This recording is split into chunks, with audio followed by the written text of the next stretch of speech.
Well, here we are. Good morning. No, good evening, everybody. It's Charlie here with Red Summit RF, and we are with the All Portable Discussion Zone today. It's a biweekly live stream all about amateur radio portable ops. With me this evening are my two co-hosts, Dan, KC7MSU, and Brian, W7JET.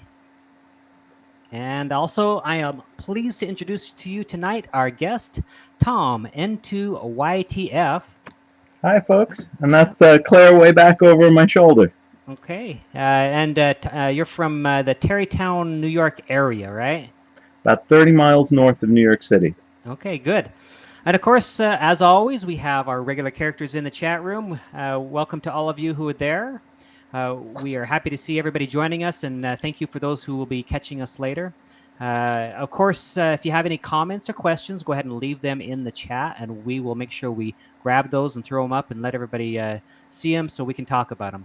So first, let's get caught up on what's been going on the past few weeks since we last met. And why don't we start with Dan? Why don't you go ahead for us, Dan? Oh, you're muted. There you go. Yep. Okay. Let's see. Finally been getting out a little bit. So last weekend, I went up to Saddle Mountain with Robert N3BZ, and we camped out overnight, activated that summit, and I still need to put my logs in for that. But it was really great up there. It was nice and cool. Unfortunately, it rained most of the late afternoon through early Sunday morning. But it was nice and cool up there and beautiful. So nice and green. Nice to see Arizona Cool. looking like that again. What were your contacts like? Did you get a lot? And not a super lot. Robert did better than I did on making contacts. 40 was pretty dead when I first got on it in the morning, and then it perked up. 20 meters was pretty good most of the day. So how long were you activating? God, between us, we were probably on air about a good 4 hours anyways. Nice. And then Robert made a few contacts later on in the evening. I tried to get on the Ansonet, didn't hear anything on Saturday night, but heard lots of other things going on. There were a few QSO parties going on, so it was kind of fun to chase a few of those folks. I think there were 3 or 4 of them going on. So that was really nice. And then yesterday, visited the Radio Society of Tucson Ham Fest down in Tucson, Arizona. Had a few items to sell off that I was not really using anymore, and managed to send those items off to some other folks who hopefully will get better use out of those. It was really good to see a bunch of folks down there, and it was nice to see a bunch of people interacting with each other for changes. First Ham Fest I've been to in almost 2 years now. Yeah, I bet it's great to get back to that. I'm looking forward to the one in our club's going to be doing here in December. Yes, that's going to be a good one. I'm looking Cool. forward to that as well. Cool. All right, Brian, what about you? Well, let's see. I've been very busy with activating, as some people might have noticed with the spots work. I've got a lot of sit time now all around Arizona with target-rich areas for SOTA activations. So let's see. I think I've done 2 in Prescott, 2 in Sholo, and then a couple on my own around here. The ones I've done in Prescott, the other thing I've also started doing is co-spotting with POTA, making a point of doing that and actually sending the logs in and everything else. And that has increased my number of contacts significantly. In fact, this is the log from the last activation. It's 2-sided. It might be a little hard to see because it's white, but it's 2-sided. One side is all 40-meter contacts. One side is all 20-meter contacts. That's a total of 60 contacts on CW between both of them. A lot of the call signs were unfamiliar to me, which leads me to believe that they're mostly POTA people that are adding to the numbers. Had a couple of. Is it double or threefold or? It kind of depends. Band condition wise, on a normal activation where I have not been co-spotting is usually about 25 to 30 contacts. So I'd say I've at least double. that's probably about what it's done. Is it's about doubled the number. I've also been looking at the POTA spots too, and trying to get park to parks when I can find them, because they're kind of exciting. Just like an S2S is exciting, and I'm sure it's exciting for the person on the other end that's in the park that's getting to work me. I did participate this Wednesday from the top of Wolf Mountain in the CW Ops CWT 1900 session. Managed to work 5 contacts in that before I switched over and just started working as an activator. So first couple of contacts on that summit were CWT contacts. That was cool, and it's just been a good time. Lots of activity, lots of exercise, and then when I'm sitting around the house doing stuff or studying or whatever, I try to chase a little bit. In fact, I was doing that right before we started. Chased a bunch, 3 or 4 POTA contacts. Arkansas, Texas, South Dakota, and I think Wisconsin maybe. Anyway, that's kind of what's been going on here. Just keeping busy and working, of course, the CW Academy to improve my operating skills, because that is always a work in progress. Yep. Yeah, me too. For me, it's just mostly been the CW Ops stuff. As everybody knows that's been following along, I've been out of town like the last 3 weekends, and a lot of stuff's been left undone. So I have not done anything really, except for maybe just to work a little bit on the portable Morse code paddle series, getting that next video going on that one. That's other than that, I haven't really done anything other than chasing a little bit from the shack. And then, of course, the CW Ops thing. In fact, I've been using Kurt's Morse Code Ninja stuff as supplemental material for that. Just really trying to push myself to get my speeds up pretty good, so I can become a member of that club, just like you are, Brian. So, yep. Cool. All right, Tom. I guess it's your turn now, buddy. I'm so happy you're here, and appreciate you coming on. So why don't you tell us a little bit about what you've been up to the last few weeks or whatever, a month or whatever, and introduce yourself a little bit. I've been a little jealous of Dan and Brian, because I'm a shack sloth lately. With the 3 kids and COVID putting a crimp in babysitting, and waiting for school to start, time's been kind of limited. But I've been struggling with connecting the improving the home setup and readying the gear for my next operation. At home, I've been working on getting the 9700 to properly drive and trigger the mass-mounted preamplifiers from Beko on 2 meters and 440. Those Beko preamps draw something like an amp. It's very unusual, whereas the 9700 will power a mass-mounted preamp at something like 200 milliamps. So you need to make a bit of a preamp power amplifier, if you will. So I've been working on that, and getting the 705 connected to a Raspberry Pi for portable WSJT with the iPhone as the screen and keyboard. Those have been the latest projects, but I always have a million things on the back burners. Yeah, that's good. You got a busy bench, huh? Always. Always with things in every state of construction. Cool. All right. Well, so then you, as far as your radio background, tell us a little bit about how you got involved in radio and when you got involved in SOTA and stuff. Well, years ago, as a kid growing up in Queens, which is on Long Island, I visited the Hall of Science, and there was a public station there at the Hall of Science, and I was just amazed, but I really didn't think that was something I could ever do, but I was very impressed. Fast forward to high school, and I had a friend who was a ham, and that planted the seed again. I thought, oh well, I have to get licensed, and it wasn't until the first year of college that I finally got my license, and I played around with all sorts of things, operating 6 meters with a transverter out my dorm window, and doing all sorts of nonsense there. And later, when I came back to Queens, I eventually became the president of the Hall of Science Radio Club, and did a lot of portable operating from Manhattan while going to grad school. And fast forward to when that public station at the Hall of Science needed to find a new home. a new president of the Hall of Science came, and it was decided that there wasn't enough room for ham radio in the museum. So we were looking for a new home, and a potential new home was the Sea, Air, and Space Museum, the Intrepid aircraft carrier in Manhattan. So we were having a special meeting on how that would work. And, you know, I had heard about summits on the air from a friend of mine, but our schedules never lined up. All the summits were far away in northern New York State, and I hadn't had a chance to go up. So I was looking for someone to go up with. And, you know, at the back of the room for this Intrepid Sea, Air, and Space Museum meeting, there was a guy I hadn't seen before, Whiskey 2 Victor Victor, and his then girlfriend, now wife, who's also a ham, and Diana Eng. And I asked who would like to, at the end of the Intrepid meeting, I said, well, who would like to join me on a hike?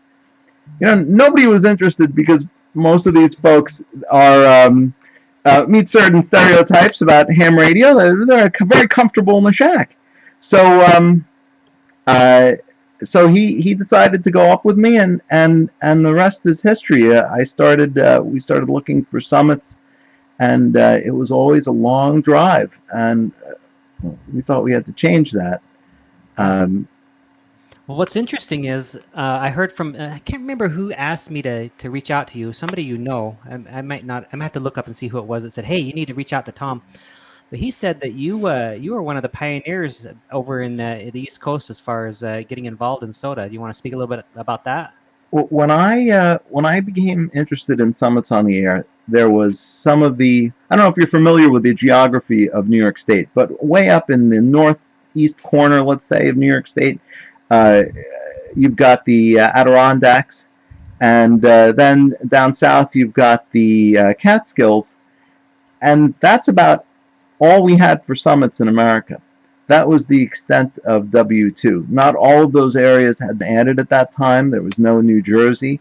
This is all, you know, an hour drive from New York City. There was some stuff about 45 minutes closer, but that was it. You know, so you could do a summit, but it took a lot of time because it was the drive. And when you're talking about 2 hours plus round trip driving and you haven't hiked yet, yeah, that kind of puts a crimp in how far you're going to hike, what you're going to bring. So, you know, it was very limiting. And I didn't know anything about maps at that time, and the maps down here were pretty poor. So, you know, after struggling with that for a while, I reached out to the W2 manager, and I asked about how we could expand this. And, you know, Andrew suggested I contact the bunch in the UK, and they were ecstatic. And the question was, well, where do we go from W2? You know, what gets added next? And, you know, we worked on getting New Jersey summits added, but we really wanted to do more than that. And, you know, do we add W3? Do we add W1? Where do we go? And I thought, well, you know, with the headquarters of the ARRL in W1, let's get W1 covered and see if Summits on the Air gets a little more attention as a result. So that's what I set about doing. Then the question was, well, you know, how do you identify these summits? No one really thought about that. You know, Andrew had worked a little bit with that, and the bunch in the UK were familiar with these folks who now, as unusual as ham radio is, there is a more unusual hobby in my mind, and that is the people who find points of prominence, not to visit them, just to say they found them on a map. So this is, there's of course the list of John is one of the prominent lists that a lot of SOTA people would now be familiar with, but back then was, you know, somewhat unknown, at least in ham radio circles. What year would you say this is? Oh, this is 2007. Okay. Wow. 2006. You know, at that time, I was a hike for me would be attempting to go up South Beacon Mountain, W2EH, I want to say 003, and getting lost. That took 3 tries. It took Wow. 3 tries with no map. I finally made it. But Sometimes it takes a little bit, yeah. you know, so I had a lot of learning to do. But you know, that's where we were. You know, and you know, but so eventually, I'm sorry, what were you gonna say? I was going to say, so what you were this? What number of? So how many associations had been created at this point? One, just that's- W2. I thought And I it- had heard you say that. You Yeah. were this W1 was the second one you were involved in. That's creating the right. second association in the United States. That's right. And I had the first W1 activation, to my knowledge. There's a lot of Virgin Peaks, then, weren't there? A lot of Go on. Virgin Peaks. W2VV, Dave and I put our stamp on many of them. If you go through the things close to New York City, chances are you'll see my name as one of the first activations, or Dave. Those were heady times. It was a new adventure each time.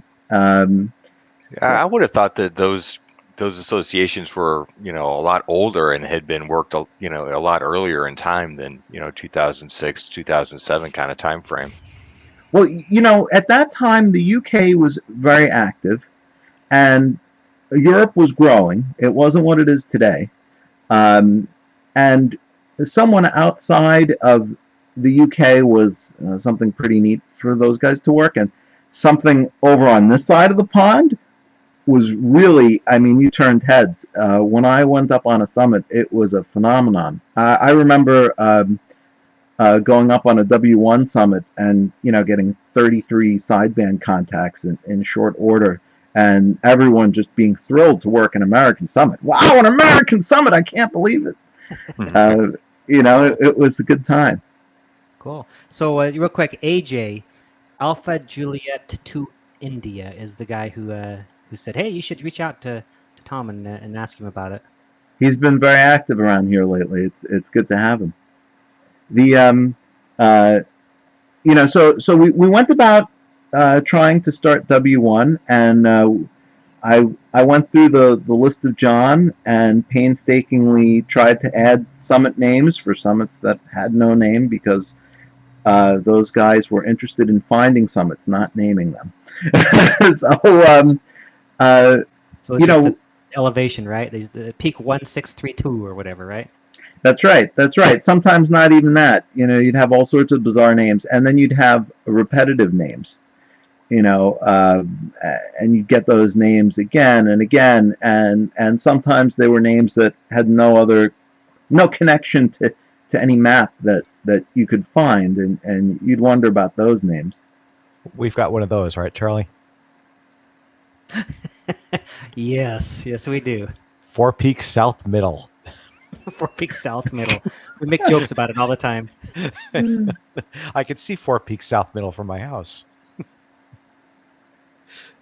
The adding W1 as one of the earlier ones was the right move, I think, because we wound up getting some press from that, and it really took off at the beginning. It was really, you know, I think there's been a peak of activity in the East, and perhaps now out West we're seeing a lot more activity than we are in the East.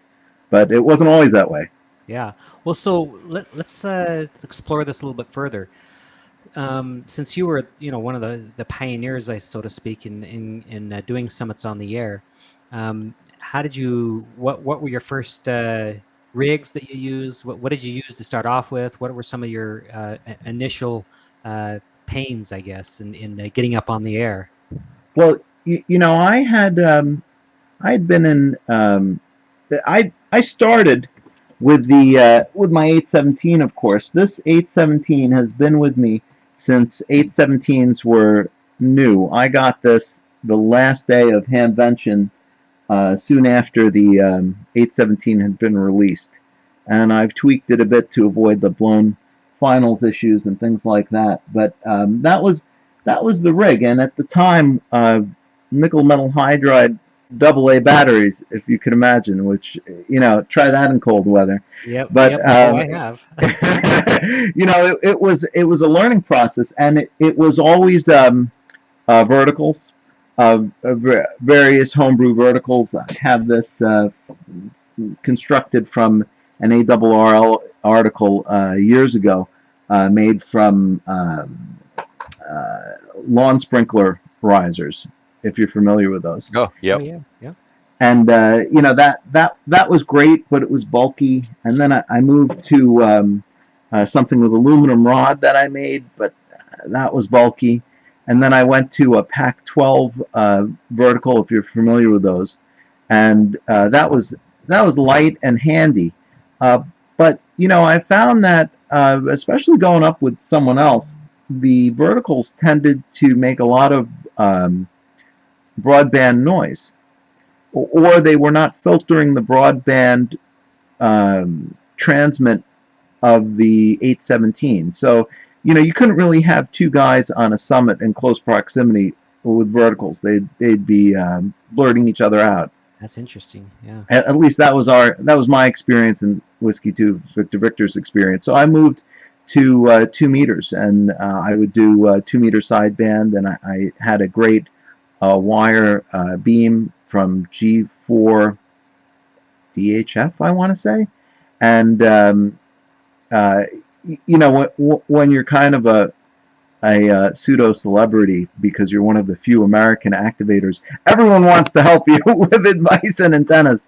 And that is a great antenna. It's there's a cross fiberglass support structure, and then the wire elements across. It's a 5-element 2 meter beam, very handy. That's a homebrew. Yes. Yes. Where would the listeners find the plans for that? The plans are no longer online. Oh. I have a copy of them, and Could you send them to me, and I'll put them out so people? Yes, I'll send them up so you can put up a link. The the craftsmanship on that antenna, the way he made them, it was just amazing. I decided I wouldn't attempt making one because I can never make it that well. It's really, and it's held up since that time, and I've beaten the heck out of it. But that was many years, and then I went to a 706 Mark II-G that I had, also very early from when that existed, and I used I'd found, if you could believe it, this is say 2009, I managed to get some surplus lithium iron nanophosphate cells back then from a failed electric car company. They were producing an electric car that was egg-shaped. I can't remember the name of it, but I think I've seen that before. Yes. The egg-shaped car company had some extra batteries, and you were ahead of your time. Lithium ion, 2009. Well, but they were tired. They were tired, and I couldn't get my full 13.8 volts and 100 watts out. So I took a single nickel metal hydride F size cell and put it in series with that, and that gave me the 1.2 volt boost that I would need for the 13.8 and the 100 watts out. So that was great. But I really had to move to end-fed wires because there was just too much noise. So that came a little later, though. But so first it was 50 watts, 2 meters with that rig, and then eventually going to HF when I went to end-fed wires and realized, oh, you can be next to someone if you're running end-fed wires. Yeah, for sure. Yeah, cool. All right. Well, so any other questions from the chat or from the co-hosts here on before we move on to the broader topic of portable radio? Oh, I guess two comments. It must have been fun taking the 706 up hills. That's not exactly a light pack. And then I've even brought my Elecraft K3.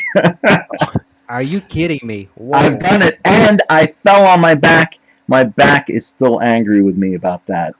That's a very large, square, boxy radio. Yeah, I'd be afraid to fall down with that one. And then I would have imagined, so back in 2006 and 7, etc., on 2 meters, I would imagine that was a lot. It was easier probably to make contacts on VHF or UHF back then than HF, I would think, just due to the population density in the areas. You know, you would think so, but it wasn't. It wasn't that way. The noise level in the tri-state area is very high. When you talk about the Catskills, you've got high mountains, but they're surrounded by mountains of near equal height. You can be on the highest peak in the Catskills, Slide Mountain, at 4,000 plus feet, but there are 10 or 15 summits all around you approaching that height, and there's no one up there. Before W1 and before New Jersey was added to W2, we didn't really have much near population centers. 2 meters was tough, so I eventually found the although it took a couple years to find this, a couple of hard years on 2 meters, but I found the BX 184 from what do they call themselves? The ham radio, the German website, if you're familiar with it. An antenna? No, it's A radio. it's a it fits. A BX 184 fits into a standard Yaesu microphone case, and it's a voice keyer. So it's fantastic. You press the button and you key away, and once I found that, 2 meters became easier. I bet. And what about how were contacts like into Europe from summits back in that time frame? It was easier then. It was easier because people were really looking for you. All the chasers there were looking, and the big chasers, for them, you were a trophy. I have more American summits than you do. Not so much today, but back then, that was really something. Two European SOTA activators came over and wanted to go on activations with me because an American SOTA activator. Wow! So it was a different environment then. Yeah, I can imagine, because new associations and not a lot of folks out there. It was kind of rare. So if you were on the air, all of a sudden, I would think you'd get tuned into by quite a few European stations. Yeah, the big guns, the guys who were at the top of the chasing class, they were right there every time. You, Brian, anything? I was going to say, it looks like Tom and I have activated the same summit in New Jersey. I was looking at just to see if you had been up there, High Mountain in Franklin Lakes. Oh, sure. Yeah, I grew up in Franklin Lakes, so I actually was back in New Jersey for work in 2019. Had enough time and ran up there and activated that summit. But before that was even a preserve, when it was just private land that kids trespassed on, me being one of them. We used to hike and play back there, and I had been up on that mountain in my teenage years, long before SOTA and long before I said it was the High Mountain Preserve. So I was curious to see if you had been up there or not, and I was like, oh, yep, he was back in 2010. Looks like he did 10 meters and 6 meters. And now, when you went up there, did you have a map or anything, or were you just poking around? I had looked at the map a little bit, and it was in the afternoon, evening. So I went up there and I stayed up there till pretty much sunset, and then came back down in the dark. And there's enough trails where I kind of figured out where I was going, and I knew the landmarks, and my memory from my teenage years was actually still pretty good about what things looked like and where to go. The part that got confusing is the very end. You basically cross a swamp, because there's a lot of swamps in Franklin Lakes because of all the water, and that's one of the reasons why they call it Franklin Lakes, because it's got a ton of ponds and lakes in it.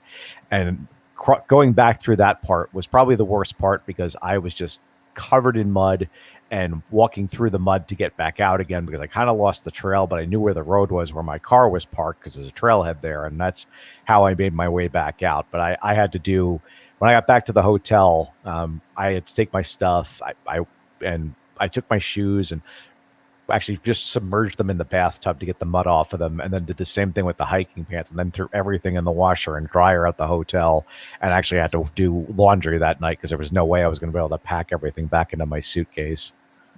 See, now that's a great adventure.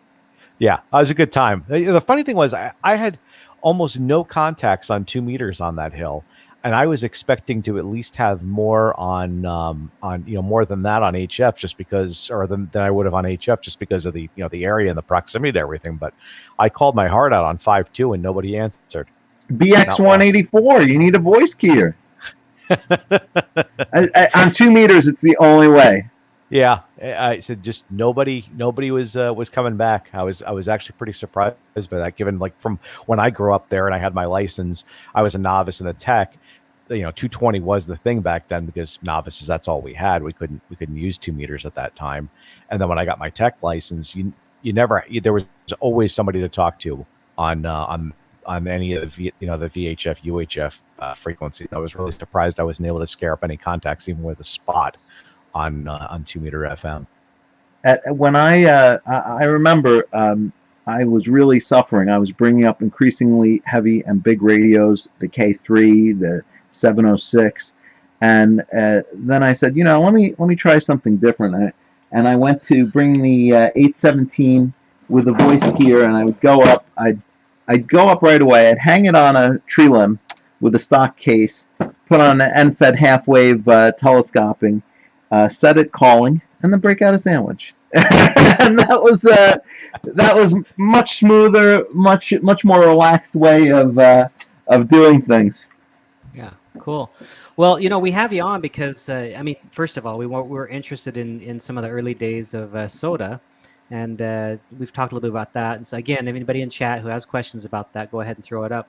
But the broader topic that I'd like to hear more about is just all the things that you've done with portable radio, because it seems like you've taken portable radio and done a lot of things outside of SOTA to an extreme, or maybe not. I don't know. What is it? I've operated from as far away as Singapore to Stockholm to I've had a lot of fun operating portable. And I've had some great adventures and made some great friends. I started out, as far as portable operating goes, just in Manhattan, and surprisingly, the in Central Park, the soil of all places, right around the Morse statue, has great conductivity. And I remember working in the UK on half watt from there on HF, which was fun, and walking the streets of Manhattan with a 2 meter halo antenna sticking out of a backpack. It could imagine got some looks, but if you're in the right place between buildings, it almost acts like a channel. I made contacts 200 miles out on voice with a antenna just a couple of feet above my head, which probably wasn't that advisable. But this is just going out and running portable, right? 817 to and from grad school on the west end of the island, and the apartment on the east end, and crossing back and forth, making contacts. It was a great time. It was all the time I had then. So I can't believe you would do something like that without getting any points. If you think that's a wild story, I went to my wife's from Sweden, so we would go pre-kid. We would go maybe once or twice a year, and I was in Stockholm, and I would always try to do the different VHF contests they had there. I really loved that. So I had the 817 with me, and when I'm traveling, the 817 is always in a backpack with me. And the VHF contest was going on, and it wasn't a great place to contest from in the middle of Stockholm with a end-fed telescoping whip. But I knew the next day there was a submarine meet going on, believe it or not, in Stockholm's harbor, and they had submarines from active duty. Submarines from military subs from all over Europe come in and get open for tours the next day. And I knew that the Swedish sub which carried the call sign SL8SUB, was going to be in the contest and was open for tours the next day. So I said, maybe like 500 feet from where they are. I heard them working people on 2 meters and 70 centimeters throughout the whole area, because everyone wanted to work these guys. I said, well, they're going to get a shock when I key down with 5 watts and an American accent. I'm the loudest thing they've ever heard from 500 feet away. So, I made the contact. I called them, and there was a pause. It took them a minute to process this American voice on 2 meters that was, DFQ all over the place. And, we made the contact, and the guy came back and he said, do you have any Swedes in your party? And I said, well, yes, my wife is here, KC2JOS, and he said, well, can I talk to her for a minute? So, they had a conversation in Swedish, and we were invited aboard. So I got my tour of the submarine. I asked him if there's anything I could bring for him. He said, he laughed at me. He said, no. We have a full kitchen here. We have everything. And walking down the I don't know what you call it on a submarine, the tower. I walked down the tower, and the first thing I saw was the place where they would eat. And what impressed me was there was a framed picture of the Swedish king and queen, like you would see in a James Bond movie or something, where they'd have that. And I said, wow, that's really the way it is in a sub. So that's an experience I never would have had without radio, and that was only one of a million different portable stories, but that might have been the most notable. What an adventure that was! Absolutely, yeah. That's the thing that I kind of wanted to talk a little bit about tonight, just briefly anyway, if not a little longer. Is that there's the title of tonight's show is The Unlimited Possibilities of Portable Radio, and when you go portable, you're opening up a lot of doors that you might not otherwise have. This story right here is a perfect example of that, and I'm sure you and me, Brian, and Dan have all kinds of other stories where we've had amazing things that have happened just by taking our radios out and going portable, whether it's for Summits on the Air or not. I had a video I put out a while ago where I talk about the fact that there's no way in the world I would have seen as much of Arizona as I've seen had it not been for Summits on the Air, for going portable. I mean, the places I've driven, the things I've seen, it's just amazing. And then, get the views and all that. Yeah. And the people you meet that just, like you were saying, just offhand chance encounters, like the one Tom had. And, we've all had them, but sometimes we don't really reflect on them that much after they happen. But, you never would have had those encounters if it wasn't for amateur radio, and traveling and using that craft. Charlie, could I tell you about operating in Singapore? Yeah, please. I was my brother-in-law was getting married in Malaysia. He'd met a Malaysian woman, and he was going to go over there and get married, and we decided, well, let's do a European tour. My wife, an Asian tour, so I got licensed everywhere I could. It was very interesting to see how each different country handled that for portable operating. If you get, at that time, if you wanted to operate in Macau, you could only operate from your hotel room and only with a guard present while you were operating. So I skipped that one. And Hong Kong was very easy to get a license in, but it was expensive. Singapore had a lot of paperwork, but it was cheap.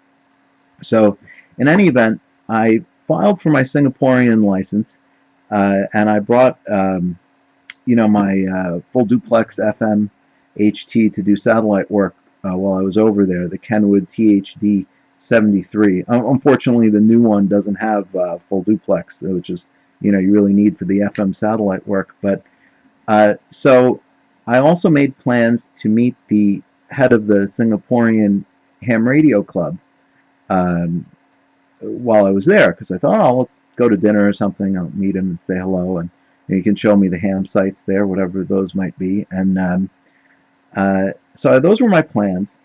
I was operating, and I also brought calendars, New York City calendars, because I always like to give something to any ham who helps me along the way. So anyway, I was operating portable, the FM satellites from a bridge over a roadway in Singapore. And then after I worked the pass, I called my friend, the head of the ham club, and I asked him if we were still on for dinner. And he said, "Tom, do you have a physical license on you?" And I said, "No, the Singaporean government told me I was good in the logbook, so to speak, and that not to worry about my physical license." "Tom, put the radio away, go straight to them and get a physical license. This is Singapore. You must have a physical license, because you must have a physical license in Singapore. It's not exactly the way things are in America. You wouldn't want to not have a license and then be out of communications range for an extended period in a mysterious way." So I went the next day to the FCC headquarters, which in Singapore is called IDA, and a very stern-looking woman comes out wearing traditional garb, and of course, the first thing that goes through your mind is, well, maybe this person doesn't like Americans. And she came out and she worked with me to get me my paper license. It gave me my paper license, and I gave her a calendar and said, "Thank you so much." And that led to about an hour and a half conversation. And we made plans for the next day to go out to lunch. She says, "Oh, let me show you my favorite halal Indian place. It's going to be great." And we went out to lunch the next day, and her initials, by the way, her name, by the way, happens to be Ida, just like the initials of their FCC, which I thought was amazing. And we went out to lunch. She showed me some of the local temples. It was fantastic. I mean, that I never would have had that experience not operating portable and not getting a license over there. And then later I went out with the head of the Singaporean ham club, and that was fun too. And I did some operating from his place. But yet another adventure. I'm glad that ended well with me still here and not remaining in Singapore for an extended period because I didn't have a paper license. Yeah, that's very interesting. Yeah. I also, I don't know about you, Brian and Dan, but I can think of just, I don't know, there's so many people that I've met through Summits through Portable Radio or through Summits on the Air. For example, Andy, N4LAG, who comes out here. I worked a summit with him and Pat, KI4SVM. I'm sure you know Pat. He's out that way. He's, I think, the association manager for W4. Robert N1RBD and Doug N4 H&H. All those guys are out in the Georgia, South Carolina, North Carolina area. Worked people. I mean, I've activated with people in California, plus all the people here in Arizona. Those joint activations have been such a pleasure. Just being able to share the experience of hiking the mountain and just getting to know them. So. It's just, I mean, I don't have, amazing stories like that by any means, Tom, but those last two stories were great. But still, you get out and get on the air and you're going to meet some great people. Just this last, 2 weeks ago, we had, I met for the first time a bunch of YouTubers when I went out to California, and we did a bunch of Parks on the Air and Summits on the Air activations, and Frank and Jason and Adam I'd already met before, but Chuck, a whole bunch of guys. It's just fun. It's a great time. I miss being able to operate portable from tops of buildings. Now post September 11th, it's not like it used to be. But I used to work in the towers, and about a month and a half before they came down, I operated a VHF UHF contest from there. and with the 706 no less on the viewing area, which was great. Except I was, a bit of a novice, and I wound up blowing out part of the 706 because I was operating at too much power with a rubber duck antenna on the back. Oh no. But it was interesting to see that on the roof itself, where you could go outside, you couldn't really hear much because of the deafening intermod. And your cell phone would be kind of iffy too. But if you went down a floor or two, you heard so much more just because you were shielded from all the zillions of watts coming out of the top of that place. Wow, that's interesting. That reminds me of, I used to, when I was working for the city of Scottsdale, well, I'm still working for city of Scottsdale, occasionally there would be a spot that would come through at lunchtime or on my break. And so I would actually, sometimes I had my F817 in my truck. And so I'd hop in the truck and drive to the top parking structure to chase. And then I also occasionally I set up my antenna. I tied it to like one of those light poles and chased a bunch of people. And it's just fun. I forgot about the fact that I've also done. Well, that was the top of a parking structure, but I've also done on the top of a building. And you're right. Those buildings are challenging, aren't they? Yeah. I did that once. I can't remember. There was a bunch of people out on summits one day, and I was driving into Phoenix, and I happened to have been going by the airport, and there were several people on air, and I could hear them, but they couldn't hear me. And I was driving by the airport, so I pulled off into the airport, and I paid my money for the parking structure, and I drove to the top floor of the parking structure to make contacts. And about 5 minutes after I had whipped out my antenna and stuff and mounted it up against the truck and everything, there were like 3 police officers that showed up and wondering what I was doing on top of the structure over there. I bet. So post for September 11th or pre-September 11th? It was post, but I mean, it was probably within the last 2 years. And those conversations are always interesting. And I always hear about, like the satellite guys will be out in the middle of nowhere, and all of a sudden an officer will pull up behind them wondering what they're doing, right? And you're in the middle of nowhere. I can tell you a story about that. The Here's another one having the same experience. So here's another one for you along these lines. So I was thinking, I was telling you about that parking structure. Well, there was another parking structure across the street for Shea Osborne. What is it? Osborne. the hospital. Hospital. Yeah, there's that parking structure. So I'm like, you know what? This parking structure is small. That one's huge. If I get on top of that one, that'd even be better. But I know they've got security rolling around and stuff like that. So I went over to the hospital and I asked for security. And I said, hey, is there any way I could set up an antenna on the top of that parking structure? And he looked at me for a minute and he goes, what are you talking about? And I'm like, I'd like to operate just be for an hour. I'd just like to operate on top of there and just set up an antenna. And he just looked at me and he said, I don't know. Who are you again? And I'm just amateur radio operator. He said, well, let me take your name down and I'll talk to my supervisor and we'll get back to you. And I said, okay, my name is Charlie Brown, which is my name. And I think that was the end of the conversation. You got the right scenario.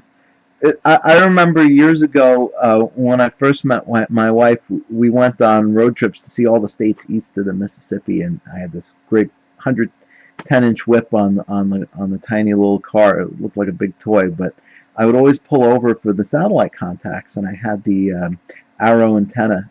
And this isn't too long after September 11th. This is, I think, Tennessee. And there was a pass, so we pulled into this gas station.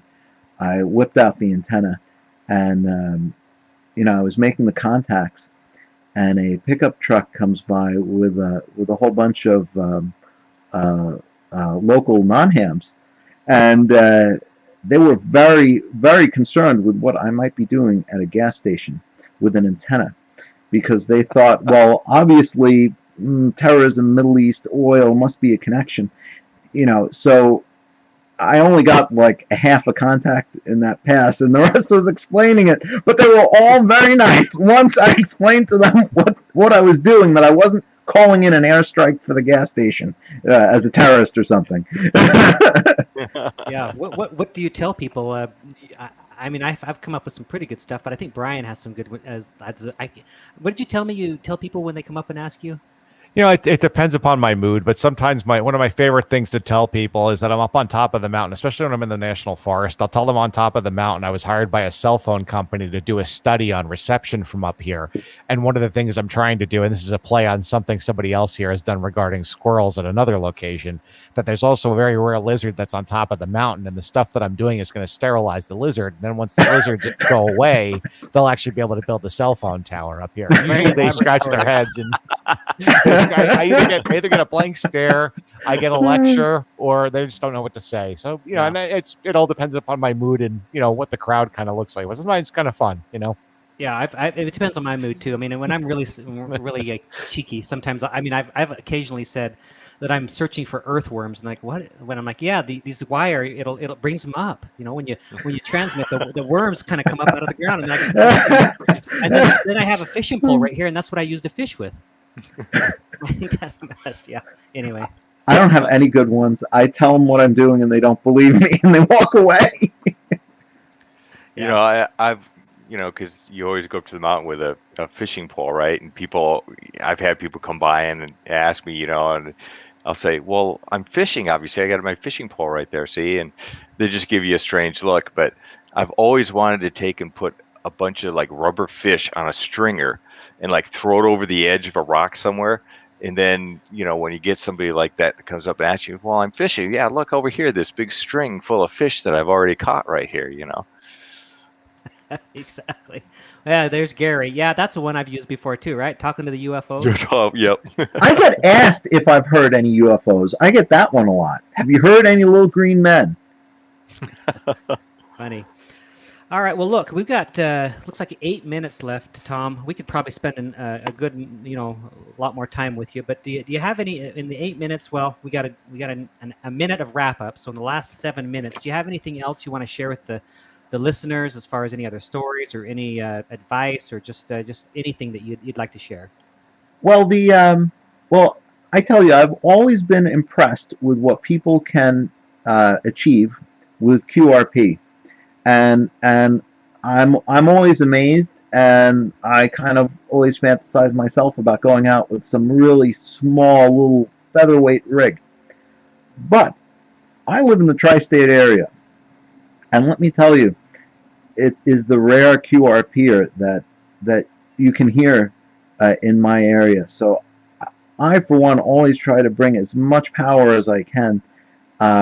Not to be macho or to make more contacts necessarily, but just to give the poor souls such as myself a chance at hearing them, because I've got to tell you, just in my QTH here, about 30 miles north of what must be one of the noisiest RF cities in the U.S., and I really can't hear anything at 5 watts. It's very unusual if I do, and I'm very happy. So, the more power that's up there, the happier I am. Yeah, cool. You know, I got a question about that. So, in New York, do you still see amateur radio operators in the city? You know, do you still see antennas on top of, brownstones and things like that? Or is that pretty much so a thing of the past now?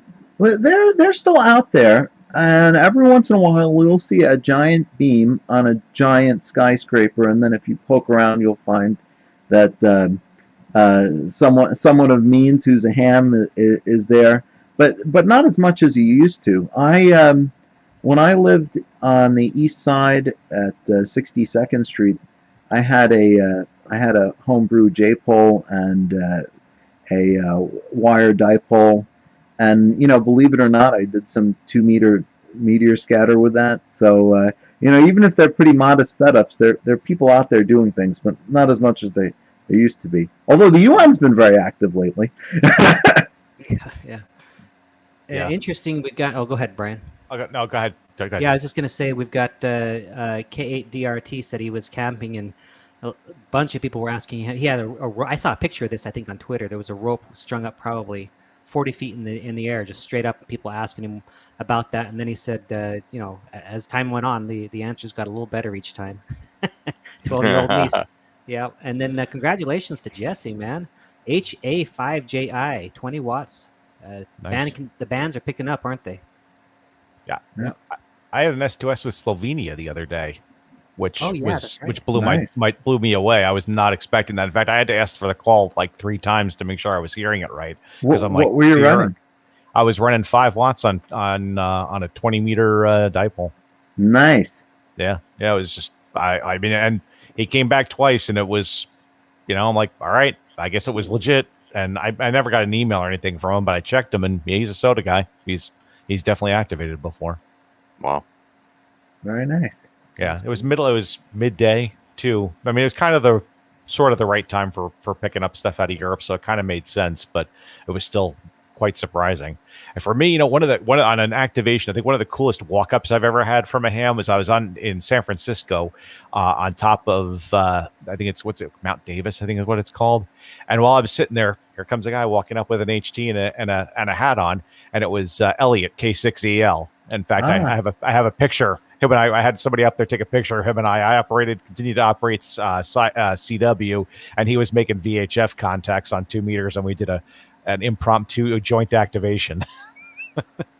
Were any of you guys chasers interested in SOTA before SOTA came to your areas, or was it when SOTA came to you that you got into it?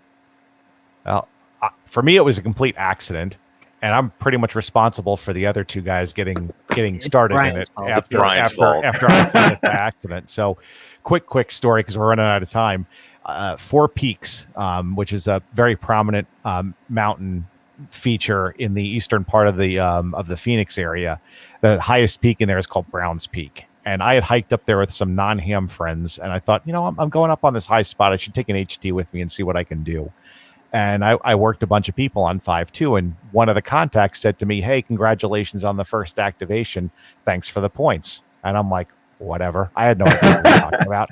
So I wrote the call sign down, and that was the end of it. And a few days later, I got an email from Pete, WA7JTM, congratulating me on being the first one to activate that mountain and invited me to a get-together. And that's kind of how I found out about SOTA. It was completely by accident and totally unintentional.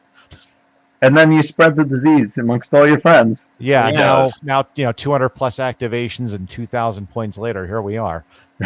Yeah, I was at a club meeting, and I'd heard about summits on the air, but wanted more information. And then Brian actually coincidentally was giving a presentation on it when I showed up. So I'm like, hey, and so went along with him on my first one. And I think Dan's story may be similar. Yeah, same kind of thing. I think it was one of the follow-on Summit on the Air presentations, and you and Charlie were, you guys were yakking, you and Brian, and I stepped up there and asked a question, and then it was done after that. And Charlie had an interesting first activation. We were on Mount Peely, and a couple, pretty much right next to where we were operating, did a wedding, marriage proposal while we were up there. That's right. There was somebody up there. This is not a place where people go, by the way. Yeah, it's not. Yeah, it's not an easy. Nobody goes summit. to the top of it. It's a bushwhack to the top of this summit. But Yeah. yet somehow the 3 of us show up, and there's a couple up there, and yeah, he gets down on one knee and proposes to her right there. I'm like, yeah, That's so much better than doing a summit and getting someone's ashes in your eye because they were disposing of the final ashes Whoa. on Mount Washington, which happened to me. Oh, jeez.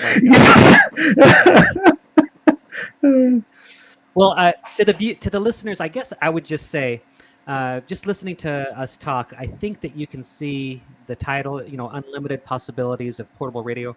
If you get out there and you activate a summit, whether it be, or even if you go into a park and you do parks on the air, or if you just get on the radio and you're not doing anything for points or for a program, but you're just trying to make contacts, things happen out there, and it's just fun. And experiences you'll have that you'll never have otherwise are there. So I want to thank you, Tom, for coming. I appreciate you being on the show. Thank you for having me. Yeah, hopefully we covered everything you wanted to cover. Dan, what did you have else to say? Anything? Big weekend coming up. Did you want to take a moment Sure, and just you go ahead. talk about that? Let's see. This coming up Saturday is Arizona's 10-point Mountain Madness. So there's 33, I think, 10-pointers being activated Saturday morning, and it will be pure madness on the bands, especially on VHF and UHF and microwave, and then spilling over onto the HF bands.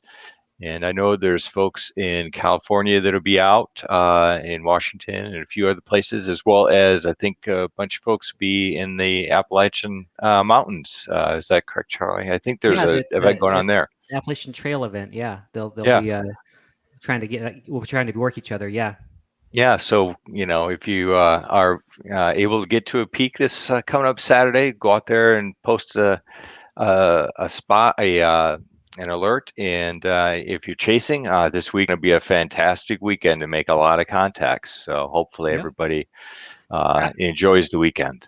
I just interject as well that if you're a POTA person, at least I think Brian and I at least are going to be operating as parks on the air as well.